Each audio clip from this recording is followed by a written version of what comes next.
you guys about setting up a food business. Do you want to set up a food business? Do you have the skills required to set up a food business, or are you setting up a food business because A, B, C, or D have food businesses and you think you can do the same? So sometimes, cut me the hair where you cut our boy, you don't know whether it will fit you. Food business is a particularly hard business to do. If you have no passion, you have no strength or energy, you're not going to be able to do food business. You may be able to be a good cook. You can cook maybe 2 people's food, 3 people's food. It's a different ball game cooking for 100 people. Mena, can you reduce the volume of the TV, please? Thank you. So you don't know what you want to do. So first of all, before you start a food business, identify a niche. Where do you want to play in? Is it the food trays? Is it the daily meals? Is it the event catering? Is it just one-off bookings? How do you want to play in that space? That's first for what you need to identify. When you identify that, then the next thing to do is, what niche? Are you going to cook everything? Or are you just going to select a few that you're very, very good at and stick with it? Like me, what I'm doing this year, I'm going through my menus. I know my best sellers. I know the ones that don't move. I'm going to take them off my menu. So when you identify your niche and your strong points, then you play in that niche. When you know what you're doing, then you play. Then it brings us to, do you need a permit, a license to do a food business in the UK? Yes. For you to do food business, whether from your house, from a restaurant, from any space, you need a permit to do the food business. It is free to apply. There's no requirements to pay any fees. But there are guidelines, there are things you need to put in place to do all of that. First of all, you need to apply to your local council. That's where the power is vested. Every council, that's the people who give you the permits to do your food business. Now, you need to write to your council 28 days before the commencement of your business. And then you know, I need to also know, wait, you guys, just give me 1 second. I'm trying to see what's going on in this my video. Please, if you're here and you're listening, can you comment? I like to see what's going on here. Yeah, please comment so I can see what we're doing, whether we're, and if you have a question for me, please put a question so I can see it and I can try to answer it.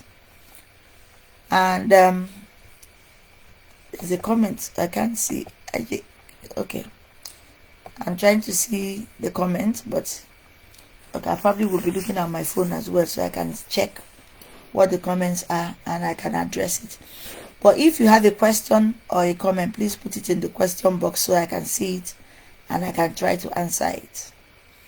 And so it's important that, having identified the niche that you want to play in, you then go and do the proper registrations. You go and check what you need to do to be able to do the food business. When you do that, then you know you can go ahead and then set up a business. Thank you, Ngo. I can see that you can hear me. Thank you. Please invite your friends, share this video and let them know that we're live. So, like we say, everybody can cook. But do you cook good enough to be able to make it a business? I've been to events where when they bring the food, I can't touch it. I'm not even in a position to touch it. I beg viewers, if you are seeing a lower quality, let me know. I don't understand. This laptop, I must use it today, is telling me I need to set the frame to 15 to 60 FPS. Somebody who is technical with all of this, please help me and tell me what to do. I don't know what to do. So let's keep going. if you say you want to cook and you know how to cook, you could actually either go to a culinary school, or if you're like me, you follow come. Now Nigerians will say follow come, so it came with me naturally. But it doesn't mean that you should not learn. I'm always learning. I'm always buying courses, not just to improve myself as a person, but to improve my business, to improve. I read widely, I read everything. So that you're doing food business is not a reason not to use your brain. It's not a reason not to think. It's not a reason not to read voraciously. That's what I do. I read. No matter how late it is at night, before I go to bed, I read something. I must read either a novel, a newspaper, something I have to read. That's what puts me to sleep. So like I was saying, guys, if you want to start a food business, you need to determine what aspect of food business you want to go into. What niche? Are you going to become an event caterer? That means you're doing parties, weddings, and all of that. Are you going to be bowl daily meals? So people order their meals, you maybe they order the day before, you send it out by 12 noon for lunch, and that's it for that day, and you do that over and over again. Or are you the type like me who runs a restaurant, who also ships food, frozen food, convenience food? Because when you ship and freeze, what you're now selling is not just the food, you're selling convenience food. I describe myself as a specialist Nigerian cuisine chef who helps busy professionals and individuals and families to have ready to eat authentic Nigerian meals. So that's what my USP is. I am selling authentic, convenient meals for families who are busy. People who they can cook, yes, but they haven't got the time to go put towards cooking. So that's the niche I'm playing in. I'm looking for people who don't have the time. I'm looking for people who want to pay for convenience and expertise. So when you're doing a food business, it's not just like me. Some people will say, Ugo, your food is expensive. It doesn't matter. I've seen somebody selling 15 wraps of moi 300 pounds, and people are buying it. I won't buy it, but people are buying it. So you have your own niche. Are you catering to the HNIs? Are you catering to the low income earners? Are you catering to the medium income earners? So you take a niche and play in it. Okay? So if you're part of the people who want to do 2 pounds football, fine and good. You can't find me in that space. Not for the quality of food I do. So there's no way you will find me in that kind of niche. Are you looking for people who give value for your money in terms of the quality of even the produce that we use? The meat, the veg. Like me, I buy goat, I buy roundabouts, all those things, periwinkles, all those things that I had to find here. You have to pay premium for that. Those are premium ingredients. That's premium produce. So when I charge you for it, it's either you're buying or you're not buying. There's no time to say, oh, Ugo, I could have got it £5 there. Please go ahead there. I'm not stopping you. Let me give you guys a gist. Somebody came to me. Oh, she buys 2 liters of egusi for £20. She came to me for the same 2 liters and I said £60. And she said, why? I said, because that's the price I sell my food. She said, but she has somebody selling it. I said, why are you leaving that person to come to me? If you're getting value at £20, you have no need to leave the value you're getting to come and be getting triple the price. It doesn't make sense. At least to me, it does not make any economic sense. Yeah?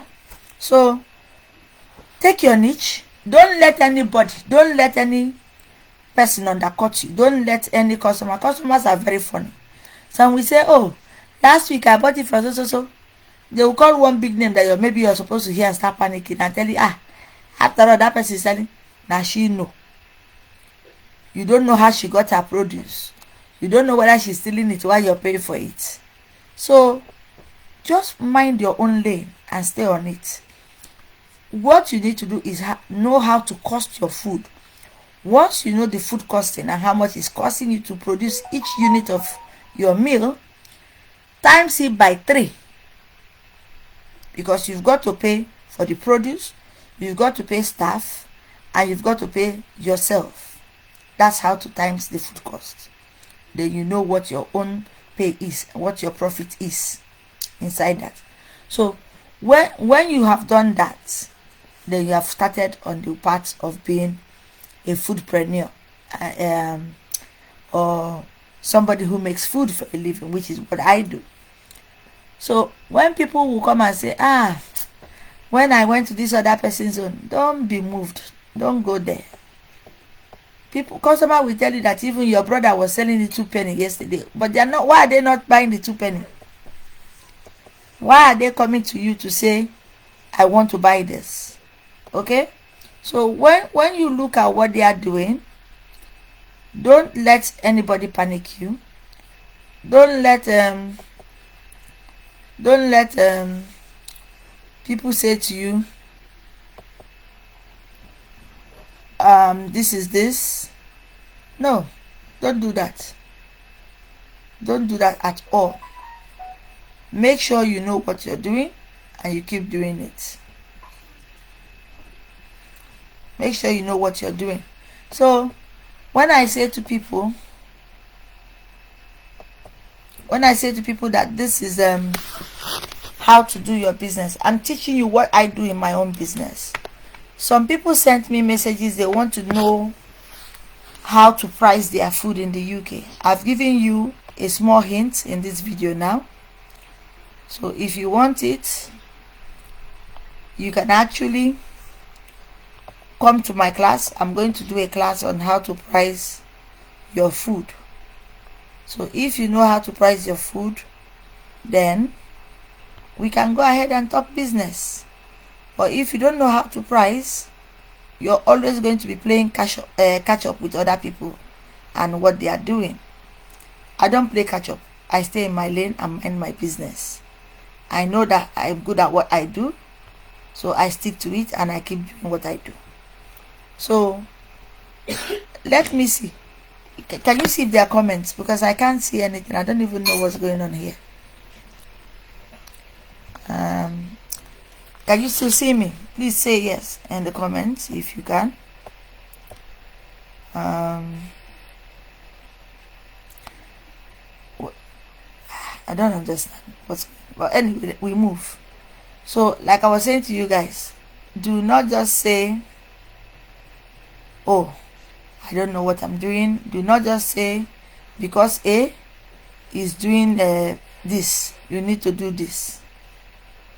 No, you don't need to do that. You find what works for you and go and do what works for you. Find what's an aspect of the food business you want to play in and play there. The thing is, most people don't even understand what it is they want to do. They just know that A can cook, A is cooking, and in their head they think they cook better than A, so therefore they want to go and cook. If interesting, go and cook. Go and cook.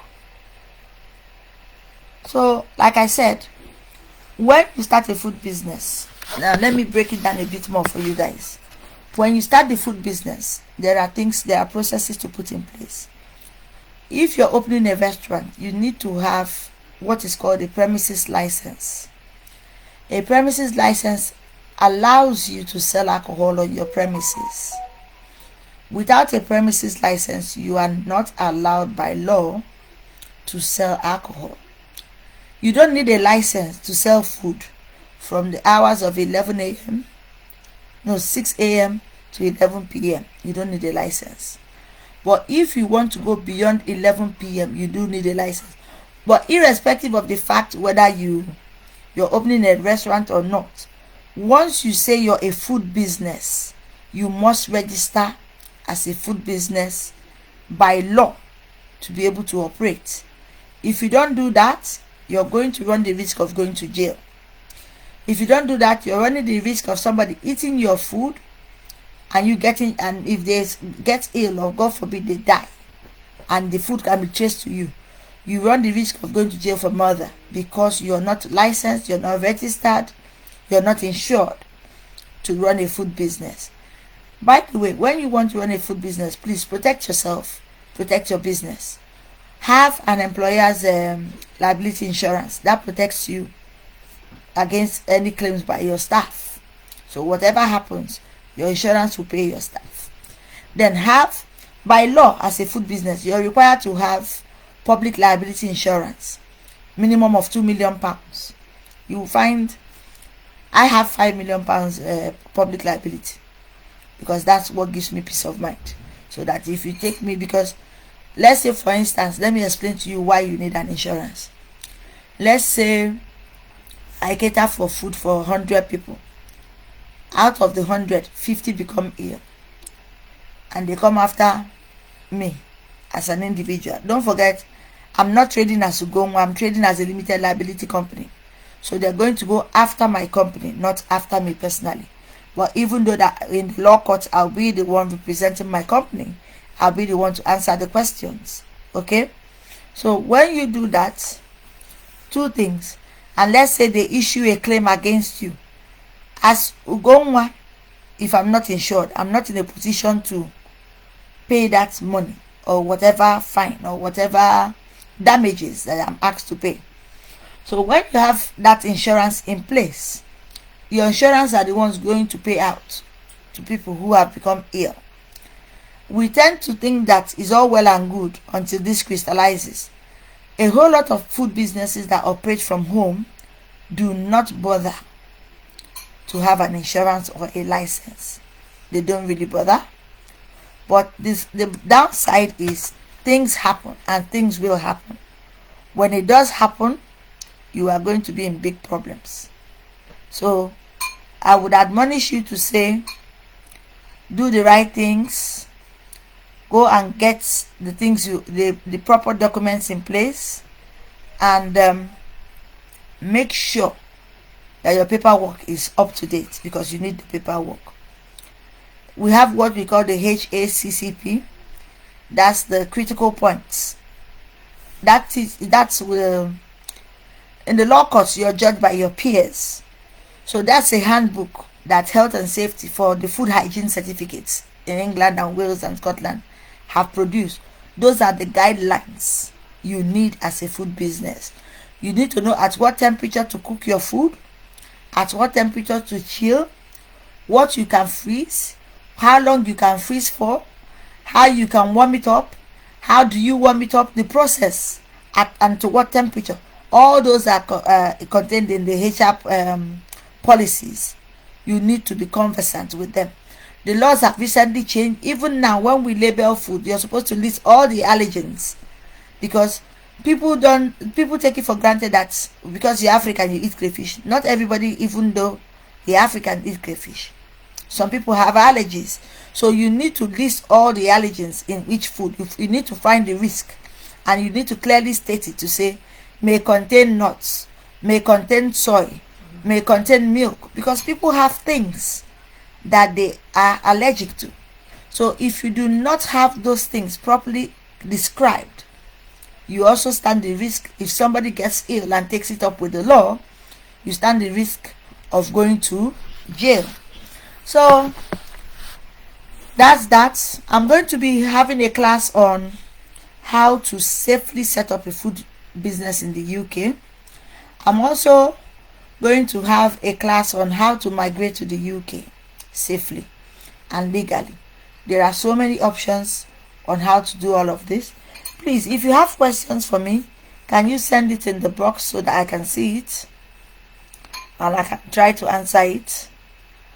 If you have any questions you want to ask me and I'll tell you. So as a food business person, a whole lot of us don't do the right things.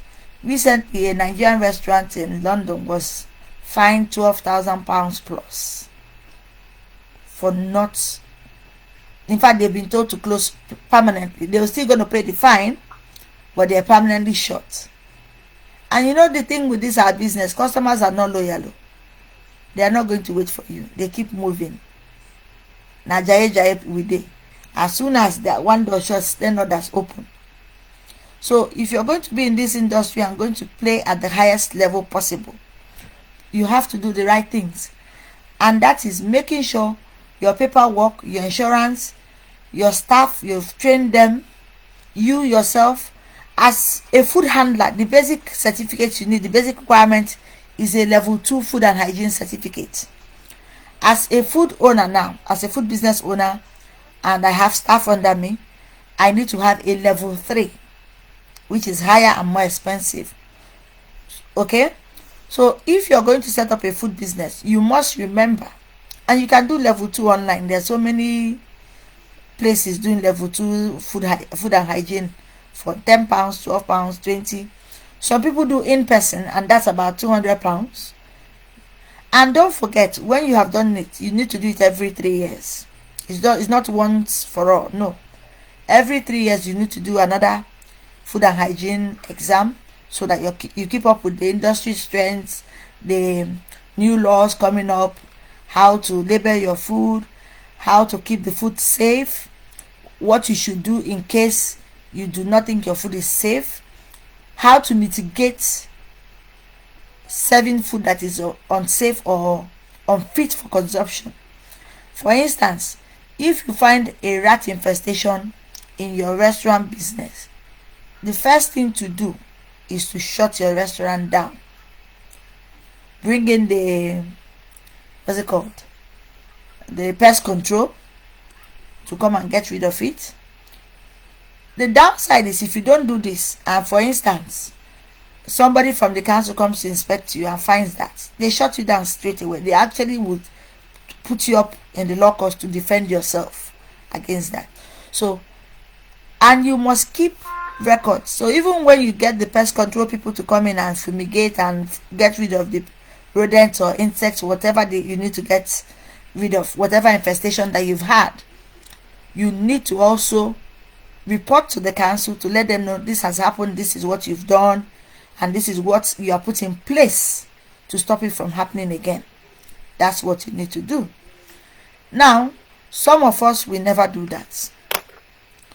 When people eat your food, by law, if they get sick, they should come to you, and you should be able to trace where your produce came from. So that leads you to keeping records. So if you have meat from a supplier, you need to know the date the meat was supplied, what temperature it was supplied at, how did it look. You make notes, put them down, because when the inspectors come, they need to see this. They need to know who your suppliers are. Because I'll give you an instance. There was a time in Relocate, some of the meat sellers had like 1% rating, 2%. So let's say they come to your restaurant to inspect, and you're buying produce from those people. If they say there was sickness coming from there, you're one of the first people they're going to come in contact with, because they can trace the supply chain. They can trace who bought what, where it was bought, who supplied it. Okay? So those are the things that you take cognizance of when you want to do a food business. It's not just about I can cook, you start cooking from your house. No, it's about putting the processes and structure in place, getting the right knowledge that you need. During COVID in my city, everybody started cooking. Everybody. It became laughable. I went to a party and somebody served pepper soup. It was black, charcoal black. Fear no let me eat. I don't know what they put inside. Charcoal black. I couldn't eat it. And then there's this lady I see on Instagram. Oh, her food looks so good. One day I didn't want to eat my own food. I went and bought her food. The minute I put it in my mouth, I took it and went straight to the bin and put it there. My children said, why? I said, I can't eat it. It has a taste that I don't understand. It's supposed to be a goosey, but it has this taste that I don't know where it's coming from. And I'm not prepared to be sick. And it also made me understand why her price was that cheap. Okay? Years later, she sent me a customer. And my mom was with me. And I casually said to my mom, I asked him, oh, he said, oh, so person sent me. I said, okay, thank you for coming. What would you like? I gave him a quote. And then he said, okay, we'll call me. As soon as he dropped the phone, I said to my mom, this person is not going to be able to buy my food. And she's like, why are you saying that? I said, because the quality of food that he buys, that he's prepared to buy, because the person who sent him, I know the quality of her food, it is not the same with my own. It cannot be the same pricing, so he will not be in a position to buy my food. Okay? And then, obviously, he didn't come back, and I wasn't surprised, because I knew that the quality of food he's used to buy. And don't forget, some of our people, somebody can decide to wear 1 million naira, 1 million pound Gucci wig, Gucci eyes, Gucci everything, and when it comes to food, they want to spend 2p. It's your right to do what you want to do with your money. Okay? Some people are all about the gram, what they can be seen as. But to buy food and eat is their biggest problem. Me, I will eat food. I may not buy dress. So, to each your own. Every man and within kettle. Okay? So, doing a food business, starting a food business, you need to know the laws that govern the environment or the society. In Nigeria, you can wake up now, go to Lekki phase 1. Any space you see, you pay rent, you start a restaurant. It doesn't work like that here. You have to have a property or a building that is licensed to do that. Usually they say you need 3-phase electricity in the building for the restaurant. Most of our houses are not even 3-phase. So a restaurant requires 3-phase electricity. So you have to find the property. When you find that property, you now need to go and get the permit, which is called a premises license for that property. It's not for the food yet, oh. For the property itself, you need to get a permit to be able to sell alcohol there. Some places, some streets, they'll say no alcohol sale. So before you go and pay rent, before you go and sign the lease, you need to understand if that area has withholds, which means you cannot do this. You cannot drink alcohol here. If that street has you cannot drink alcohol, then you cannot sell alcohol there. If you're selling Nigerian food as a business, forget Deeper Life. You cannot sell Nigerian food as a restaurant without our beer. You can't. So don't set up yourself to fail.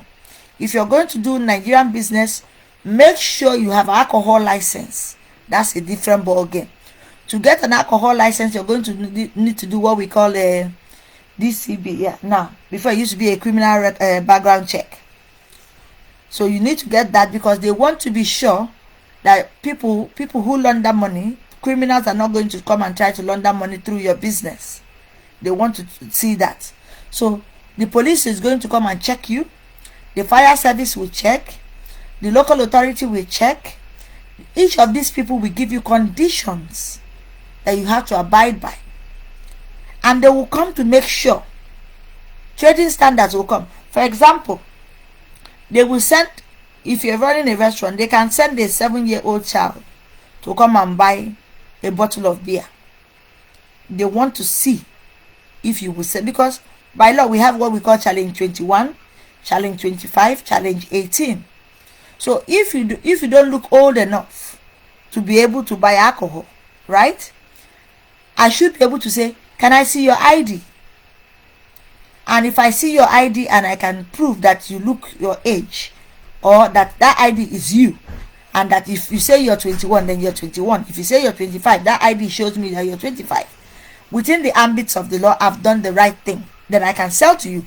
But I can tell you for free, trading standards will bring children who you can look visually and see that they are below that age, and send them to you to come and buy alcohol. Heaven help you if you sell that alcohol or sell cigarettes to an underage child. There's no long story inside it. You're going to go to jail. From that point, your restaurant will get shut down. You're going to go and sit down in the police station, explain yourself, and you go and get a court date. So people that want to do food business, it's good to do food business, but I advise you to take a niche. I'm also going to address some of you who ask me, how do I import food into the UK? You can bring in food into the UK, but you also need the right permits to come into the UK with your produce. They smuggle things, so you can smuggle anything. If you don't get caught, it's okay, fine and good. If you get caught, your things are going to get seized. So why don't you do it the proper way? What is the proper way? Get the required permits, get the required health certificates. For instance, if you're cargoing fish to UK, go take it to the local government. They have this, I think the health inspectors too, for food. Go and show them. Get a certificate of good whatever that it is they give, and then with that certificate you can export. Go to NIPC if you're a major exporter, Nigeria Investment Promotion Council. They can, I know some people who they have helped to get grants to export food. I know people who have approached me to come and become partners in food export coming from Nigeria, and I'm going to be going into that later this year. So but you need to do the things in the right channels, in the proper manner, and get it done legitimately. The difference that here is that we're not in Nigeria where you can get away with a lot of stuff. Do you know for free that beans is actually banned here? Nigerian beans. Should I tell you why? It is banned because there are cases of people eating beans and dying from eating beans. And they've been able to identify that people who sell beans in Nigeria will use things like shell tox, insecticides that is not fit for human consumption, use it to treat those produce and sell it in. I've actually seen it in Aja market. I was in the market buying some produce, and one man selling beans near the meat stalls was spraying shelters. And I said, "Okay, what are you doing?" He said, "Madam, they kill the insects where they." I said, "Okay, do you know you're killing people? Do you have an idea the implication of what you're doing, or the impact of what you're doing will have on the end consumers at the end of the day? It is basically going to kill people." That's why you hear a lot of times when they say people ate beans and died. Yes, people will eat beans and die because if it's not properly washed, and even if you wash the beans, you may not have washed out all the insecticides properly. If I cook beans, you know how I cook my beans. I will wash it, throw away the water, boil it, throw away the water, wash it again, because I don't know what has been put on it. And I want to make sure that the food I put out is as safe as possible. I don't want to go to jail. I'm too old to go to jail because I'm looking for £2. I'm not going to go and do that. So for those of you who want to export food to the UK, I'm going to do a class. It's not a free class. It will be a paid class where you pay, you come into the class, and I'll teach you what requirements you need to get, how you need to package your produce, what permits you need to have to be able to export your food into the UK. Those of you who are here already, who want to start a food business, and you've said to me, how can you price your food? I'm happy to teach you, but it's also not a free class.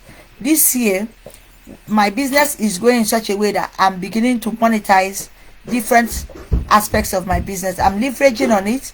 I'm actually going to be coaching food businesses. I'm going to be doing recruitment for professionals who want to move to the UK. Now, talking about that, there's a new shortage list has just come out. The healthcare shortage list. People who want to come to the UK don't need to have a professional certificate in healthcare. All you need to have is the ability to read, write, understand English. So there are requirements for that as well. Basic. You need to write LTS, ILTS, that shows that you can read, write. It's not the academic one. You need the general one that says you can read, write English and understand it. Why do they need you to understand and write English? So that when they give you, maybe you become a carer and they give you a patient who you are supposed to give 5 milligrams of diazepam, you don't go and give 20 milligrams because you don't understand what you're supposed to do. So you should have basic understanding of English, basic interpretation, basic writing skills, and you'll be fine. And that's open now.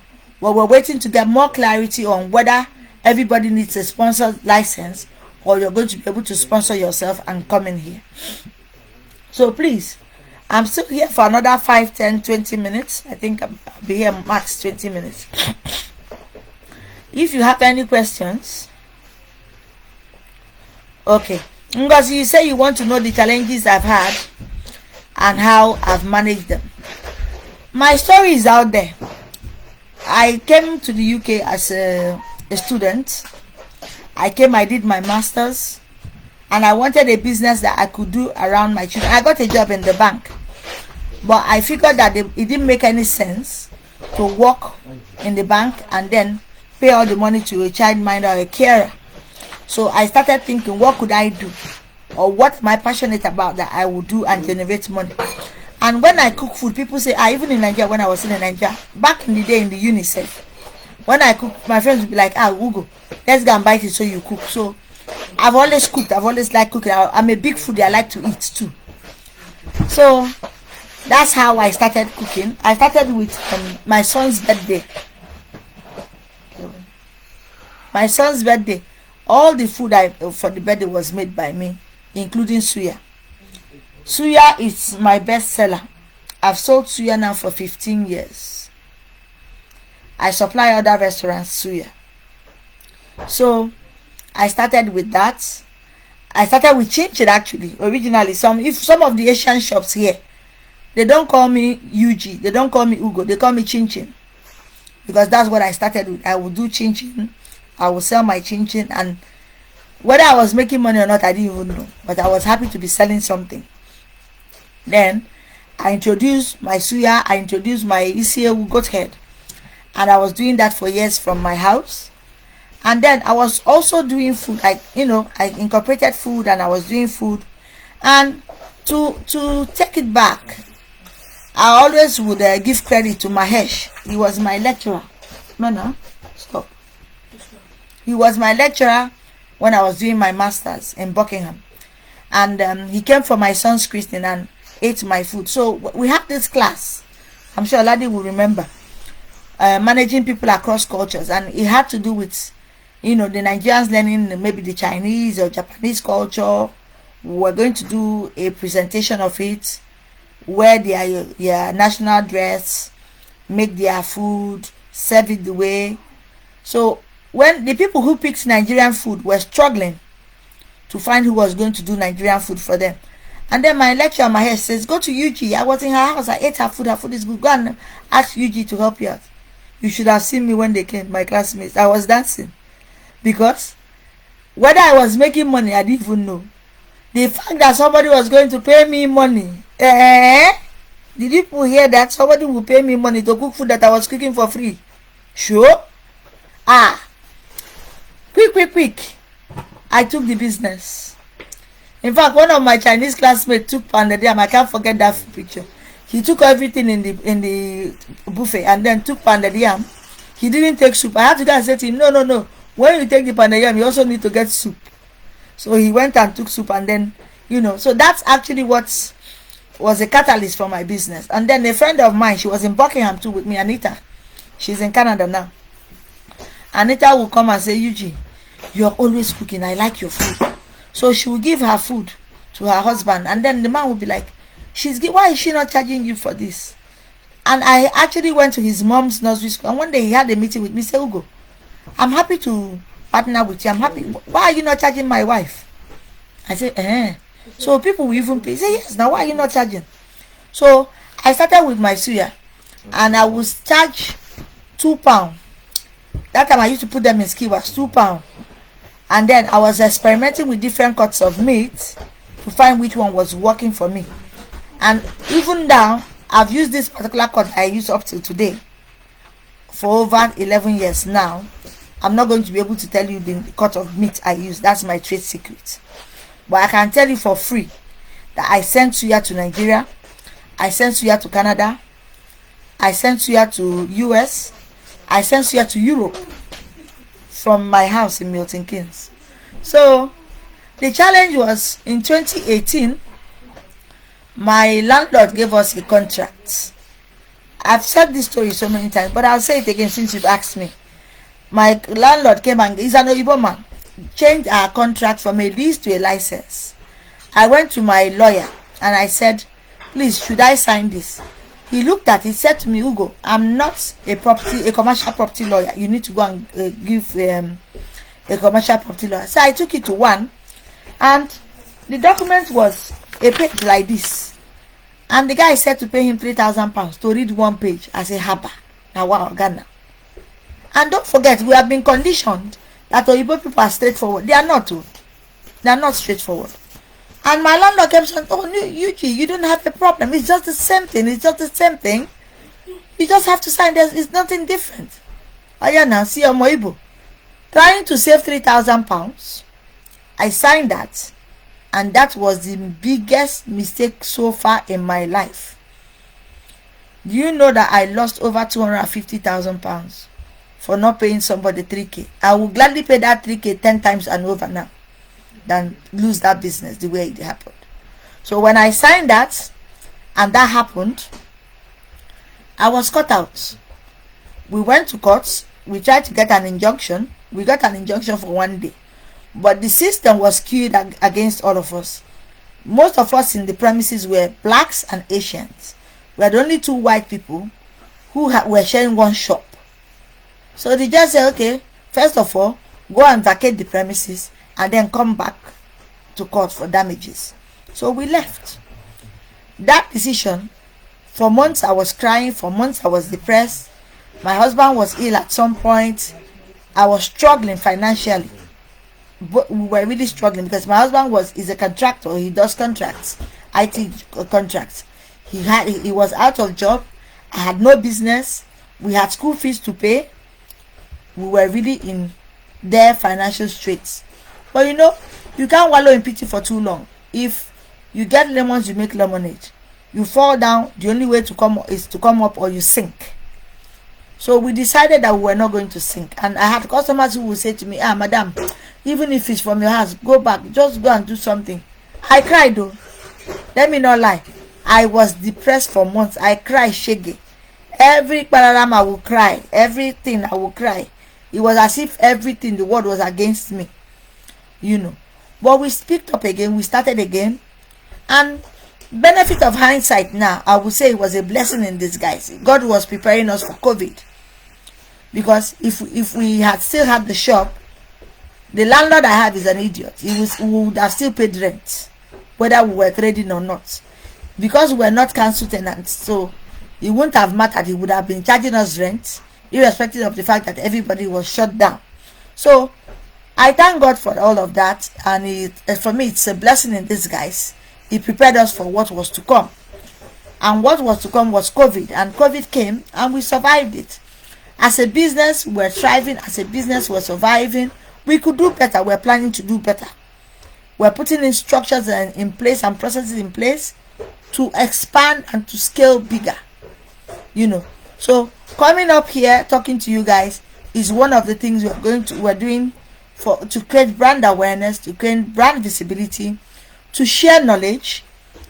And if we can do consultancy for you if you want to open up a restaurant. Somebody was asking me when I did Instagram live, was it 3 days ago? The Instagram live was 3 days ago, right? I did. Instagram live was 3 days ago. Was it 3 or 4 days ago? 3 or 4 days ago, when I was on Instagram live, and people were asking me, would I be able to consult for them on how to open up their business? I'm fine. By day, I'm a management consultant. That's what I get paid to do. Yes, I will be able to consult for you. I'll be able to guide you. But don't forget, time is money. I haven't got free time.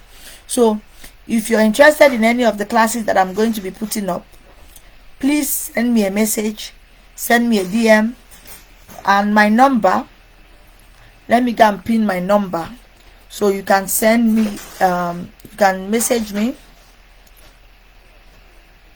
Sorry, I'm just typing as I'm talking. Whoa.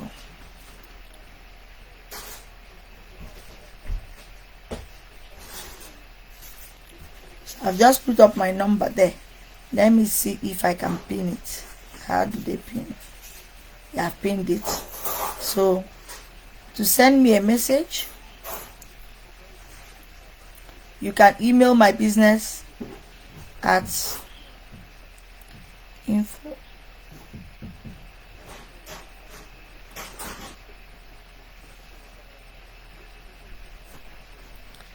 Guys, I'm still here with you guys. I'm just trying to put up the where you can send me messages, and I'll get back to you. When you send it to me there, I'll get back to you and I can help you out. So if food business is good to do, it's profitable, but I always say to people, you have one leg in your premises and one leg in the jail. So if you want to do food business, like I said earlier, some of you came in late on the live, you need to identify the niche. There are so many niches. Do you want to do the ready to eat meals, the convenience meals? Do you want to put your food in the supermarkets? Do you want to do catering for events, large events? Do you want to do for catering for 100 people or less? Do you want to do daily meals, weekly meals? What exactly do you want to do? Define that niche. Then write a business plan that suits your niche. Also have a plan that, most businesses, you don't begin to break even till the third or fourth or fifth year. So have a plan, analyze your cash flow. If you can, find investors, find collaborators. The problem we have as Africans, the problem we have as Nigerian, so let me speak for Nigerians, is that we don't know how to do business as collaborations. We don't know how to go and do business. We'll start fighting. So if you're happy to do business, if you don't have enough capital, find somebody who has the same vision, who wants the same thing you want, who wants to grow with you, and then go ahead and do business with the person. Okay? So when I say to people that you need to know what exactly you're doing, my social media people are calling me. I'm sure they're going to say I'm telling you guys too much. I'm sure that's what they're harassing me for. Okay? So please learn to delegate. You can't do everything. And I say this all the time, not everybody is your customer. Know the people that are your customers. Play in that field. If your customers are the ones that HNIs, they want to spend good money for good food, please tailor it to their needs. If you are looking for bulk orders that by the time you finish cooking you're exhausted yet you don't make profit, find that niche, stay there. If you're going to run a charity organization, you have too much energy and too much food and no sense, you want to waste your resources, played in that field. But if you want to make income from your business, you need to structure it. You need to know how much you're bringing into your business. You need to know where your expenses are. You need to know the gaps. You need to know how to mitigate those gaps. You need to put structures in place that help you grow. So, like I said, Purple Spice is going to be vlogging.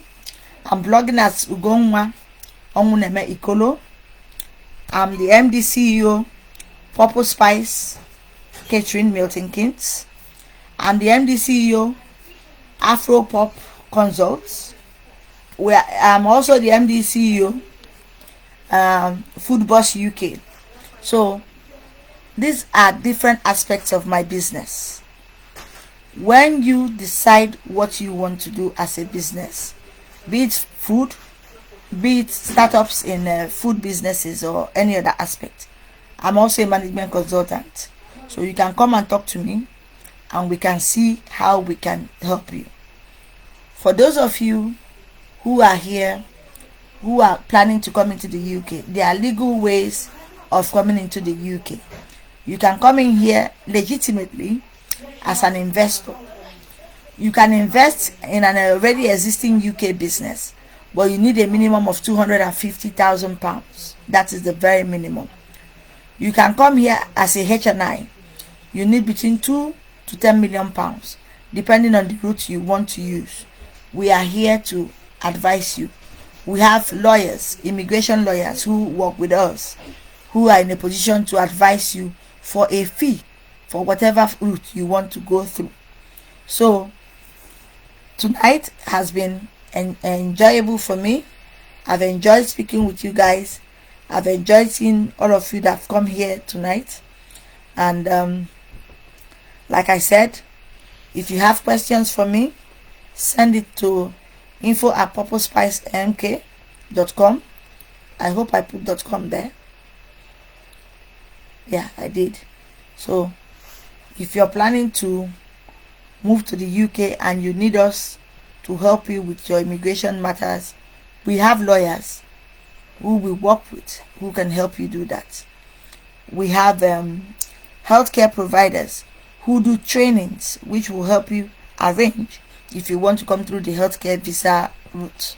So whichever thing you want to do, if you want to become an exporter of food produce to the UK from Nigeria, we are in a position to sit down with you as a business and help you understand the requirements that you need to have and how to go about making those applications to get the license to be able to export your produce into the UK. Okay, so do you have questions for me? Is there anything? NK, I hope I've answered your question. Do you have anything you would like me else to answer? I'm open to taking questions for another 10 minutes if you've got it for me.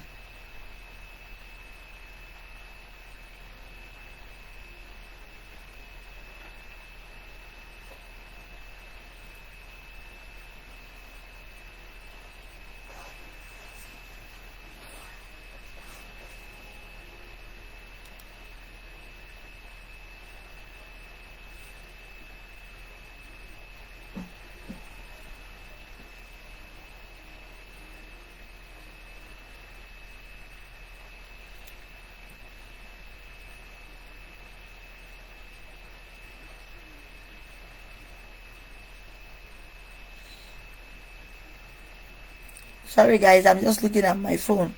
I've got a message. Let me read it out for you guys.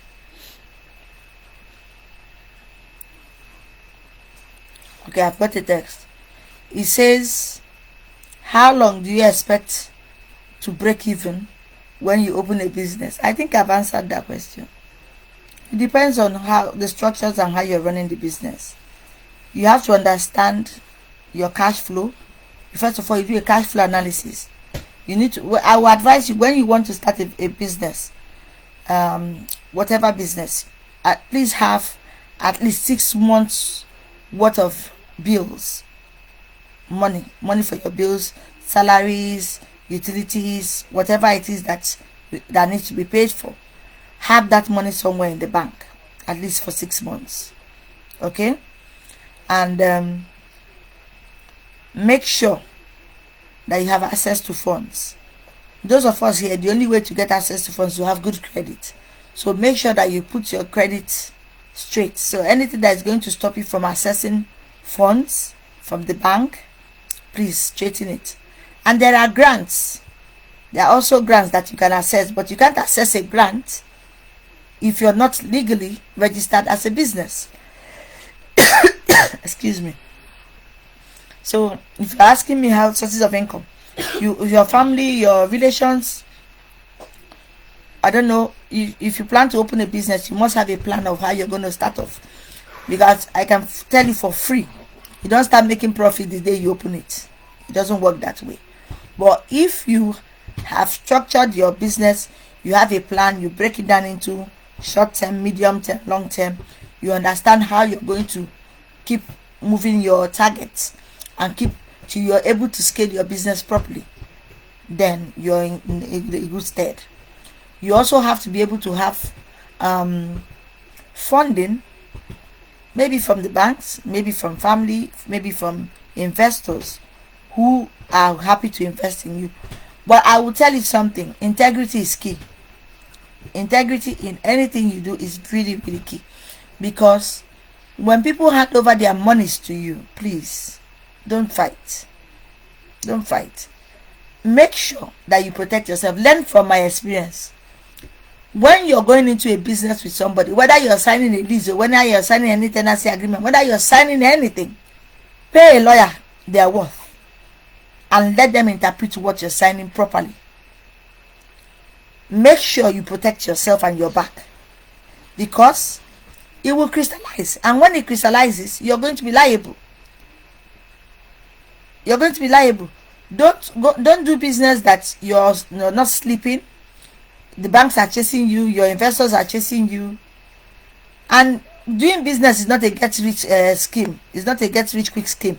It's something that you have to build. You know, when you're building a house, you start with the foundation. First of all, you buy the land, you go and draw the plan, you do the foundation, you pour the first concrete, then you put the pillars, and then you build on the pillars. Abi, that's how it's done. It's still the same in building a business. You start from the foundation, and if your foundation is weak, the house will collapse. So why in business, how is your foundation? Make sure the legalese is done properly. Anything that is legal, make sure you understand before you sign off. Make sure that the other party also understands. Let's say, for instance, both of us are doing a collaboration, both of us are investing in my business. So okay, let's assume now that you want to invest in my business. It's a minimum of £250,000, right? That's what you need to show the government, that you're investing in my business. Now, the onus is on you is to make sure that my business qualifies for that kind of investment, so that when you invest it, you are able to get your papers to migrate here with your family as a co-owner of my business. Don't go and give people money and take their word for it. When it's money, people change.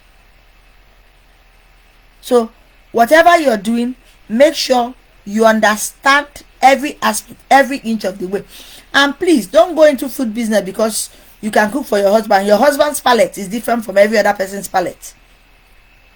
The way you cook for your house is different from the way you cook for 100 people. So if your skills is at making abacha, hone it properly. Take that niche, run with it. There are some things you ask me to cook, I say sorry, I'm not in a position to cook it, because I don't think I'm an expert in that. For instance, I'm learning how to do masa, the Hausa food masa. I'm not an expert in masa yet. So if you ask me now to go and make you masa, I say wait, let me go and call the other caterer that I know does masa. Let's get it from there. Nothing stops you from going to talk to somebody else who makes it better than you do. I do that. I have other caterers who come and buy from me and resell to their customers. I don't care. They don't need to know that the food came from me. The other caterer is making her own some money. I'm making some money. Both of us are happy. So do collaborations. If you're selling akamu, you don't know how to fry akara, go and find who is frying akara and does it well. Then package your akamu. Ask her, let us package akamu and akara. It becomes a symbiotic dance. Two of you sell it, and then you can grow. Okay? Sometimes we run the risk of wanting to do everything by ourselves, and then we don't do well. But if you play to your own strength and your investor, the other person plays to their own strength and the other person, then you're going to grow. It's as simple as ABC. It's as simple as, I'm just checking my phone again to see if I've got another question. So this night, I'm not going to give you the whole, I've just given you a short synopsis of what it takes to run a UK business. You need to be registered. You need to have public liability insurance. You need to make sure your food is fit for human consumption. You need to register with your council. Those are the basics. You need to have your level 2 hygiene certificate. Those are the fundamentals. So when you have all of that, and you have narrowed down what area of food business you want to do, go out there, prosper, and be blessed. So if you have a question, I have 2 more minutes and I'll be leaving. And please send us the likes. Can you like this? Can you like this so that you can see more of us, and Facebook can put it out there for you people to see us more? Please. So if you like what we're doing here, I promised you guys in my New Year's speech that I was going to be turning up here every week. Yes, I'll be turning up here every week. Some days it will be a food vlog, some days it will be general interest. Like this, all the past week, all I've been reading is ritual killings in Nigeria. Everybody wants to hammer, nobody wants to work. Nah, how is that possible? Go and work. Even the Bible says a laborer deserves his wages. How will you get wages? Those of you who are in the church morning, afternoon, night, how will you get wages if you do not work? Where are you labored? Which farm did you till? So let us not be deceived by the churches and everything. Daddy Gio has businesses. He's writing books. He's self-publishing. He's making money on Amazon. You, that is Brother Gio, you are sitting in the church morning, afternoon, night. You have no income. You have become professional beggar on social media and in the church. When some people see you with your 3/4 shoe that has gone Bobby Brown on the soles, they start avoiding you because you become a nuisance. Some of you are professional beggars on social media. I will not stop saying it. Once you have a phone that has data, go to market, take picture of Ogbono, take picture of egusi, take picture of crayfish, come and post it on your page, put a price on it and sell it. When they give you deposit, you run to the shop and go and buy it and come and sell it and make your margin, and then reinvest whatever you have done in your business and you will grow. So thank you guys. Thank you. Please hit the like buttons if you like what we have done here tonight. My target was to spend 1 hour. I've actually spent 1 hour 5 minutes and counting. So if you like what you've heard here today, next time please tell your friends and family. Sorry for the short notice. I just realized that I hadn't come here this week and I needed to come here this week. So please, I'm going to be live again next week. It could be Saturday, it could be Sunday, but I'll let you guys know in advance, and I'll let you guys know the topic that we'll be dealing with. And don't forget, this vlog is a general interest vlog, but with a bias for food, because I'm a big foodie. And somebody blessed me today before I leave you guys with abalumo. Obviously, this came from Nigeria. So you see, you can bring in your produce. You just need to know the right way to bring in your produce. So you see, that's original abalumo, in case people think it's fake. So until next week. Thank you and God bless. Thank you. Good night.